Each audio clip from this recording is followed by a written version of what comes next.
So hello guys और स्वागत है आप सभी का एक और इस चैनल में। तो आज मैं आप लोगों को कुछ बातें बताने वाला हूँ जो कि अगर आप ये मिस्टेक्स कर रहे हैं अपनी नीट जर्नी में तो ये मिस्टेक्स आपको बहुत हैवी कॉस्ट करने वाली है आपकी नीट रैंक में। तो आइए इन मिस्टेक्स को देखते हैं जो कि आप शायद तक कर रहे हो सकते हैं। तो सबसे पहली है कि MCQ प्रैक्टिस ज़्यादा ना करना। बहुत सारे लोग का ऐसा होता है कि वो डर जाते हैं MCQ प्रैक्टिस करने से क्योंकि उनके सामने उनकी सच्चाई आ जाती है जो कि उनका एक्चुअल एवेल्यूएशन है उस टाइम का, और सिर्फ फैक्ट्स रीड करने पे ध्यान देते हैं। तो सिर्फ इस चीज़ पे आपको फोकस नहीं करना है क्योंकि इस चीज़ से आपकी नीट में रैंक नहीं आएगी, क्योंकि आपको जाके तो क्वेश्चन सॉल्व ही करने हैं ना। तो अपना एक्चुअल एवेल्यूएशन स्टार्ट कर दीजिए और एनालाइज करिए रॉन्ग क्वेश्चंस को जो कि आप करते हैं, और मेनली PYQ पे फोकस करें। बट अगर आपके पास थोड़ा ज़्यादा टाइम है तो आप बाकी MCQ भी फोकस कर सकते हैं जो कि थोड़े इजी होते हैं।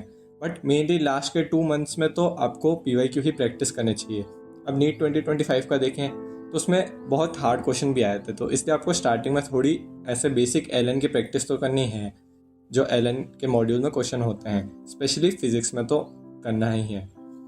फिर अगला पॉइंट है से नो टू नेगेटिव पीपल। अगर आपके पास आपके साथ में दोस्त हैं जो कि आपको कहते हैं कि यार हमसे नहीं हो पाएगा या नीट हमारे बस की बात नहीं है, तो वो सारे नेगेटिव लोगों को आपको अपनी ज़िंदगी से हटा देना चाहिए। क्योंकि आपने एक कोट तो सुना ही होगा, you are who you surround yourself with.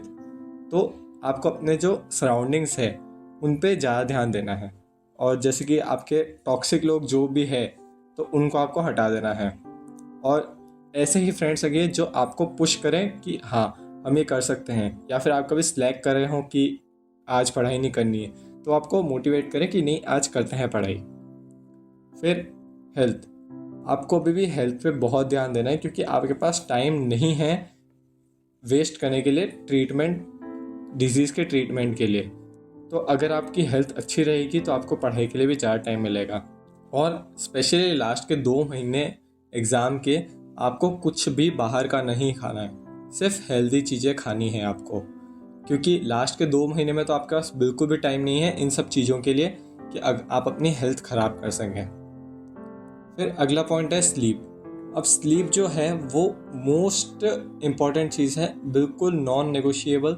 आपको 6 से 8 घंटे तो स्लीप लेनी ही है, इससे कम तो होना ही नहीं चाहिए, क्योंकि ये आपकी मेमोरी को इम्प्रूव करता है और आपके लिए लॉन्ग टर्म रिटेंशन में आपकी मदद करता है। और मैं अपने पर्सनल एक्सपीरियंस से बता रहा हूँ, MBBS के फर्स्ट ईयर के एग्ज़ाम्स में कुछ एग्ज़ामों में मैं बिना सोए गया था, तो वो एग्ज़ाम मेरे बिल्कुल भी अच्छे नहीं गए थे। तो आपको एग्ज़ाम से एक रात पहले तो एकदम अच्छे से सो के जाना, ताकि जो भी आपने पूरे टाइम पढ़ा वो आपको याद रहे एग्ज़ाम में, और ऐसा ना हो कि आप एग्ज़ाम में जाके सब भूल जाएं जो अभी आपने पहले पढ़ा था। 5वां पॉइंट आता है avoid over thinking and focus on work. अब आपको नीट की तैयारी करते टाइम बहुत सारे बीच में ओवर थिंकिंग आएगी ही कि क्या मेरा सिलेक्शन होगा, क्या मेरे से हो पाएगा ये, क्या मैं कर पाऊँगा। तो उस चीज़ के बारे में आपको बिल्कुल भी नहीं सोचना है। आपको सिर्फ अपने काम पे ध्यान देना है कि मैं सिर्फ आज इतना पढ़ा या इतने मैंने टॉपिक्स कंप्लीट किए, इतने मैंने MCQ लगाए।